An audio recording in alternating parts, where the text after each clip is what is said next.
तकरार ड्रामे जी दोस्तों नेक्स्ट एपिसोड में छा वाकई मीर के मारियो आहे उन्हीं जी जाइ ते असद कुरैशी के आंदो वेंदो ड्रामे में या वरी मूसा के फुल फिराए पुलिस जे हथां नवाब खान कराए ऐं उन्हीं जी जाइ ते असद कुरैशी यानी सदोरो ईंदो। छा वाकई नेक्स्ट एपिसोड में इन ॿिन्ही दोस्तनि में हिकिड़ो न हिकिड़ो मर्दो पुलिस जे हथां या नवाब खान जे माण्हुनि जे हथां या वरी सजावल खान इन्हनि खे बचाइण में कामयाब थी वेंदो। छा नेक्स्ट एपिसोड में वक़्त जो हाणे वरी नओं कदम कहिड़ो हूंदो? छा वक़्त सभिनी खे वाकई भारी थी वेंदो, सभिनी मथां दुश्मन जे मथां पूरो पइजी सघंदो या बावल पकड़े वठंदो त वक़्त गद्दार आहे?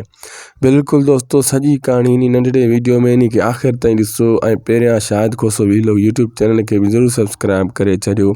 असांजे पेज खे बि फॉलो लाइक शेयर ज़रूरु कंदा। दोस्तों तव्हांखे ॿुधाईंदा हलूं, पहिरीं ॻाल्हि त मूसा मीर जी जोड़ी अहिड़ी आहे जो इन्हनि खे ड्रामे मां ख़तमु करण जो को वास्तो ई न आहे। मतिलबु इन खे अगरि ड्रामे मां ख़तमु कयो वियो त ड्रामो ई को ॾिसंदो बि कोन।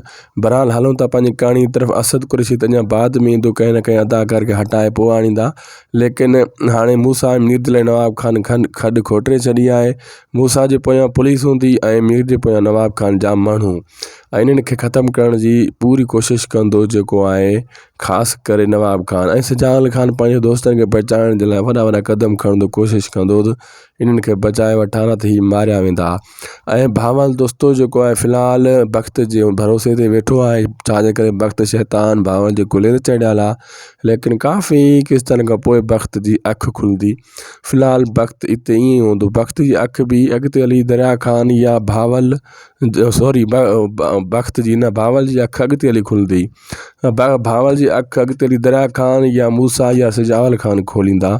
बाक़ी वक़्त जे लाइ जेको आहे न फ़िलहालु को सरप्राइज़ न आहे।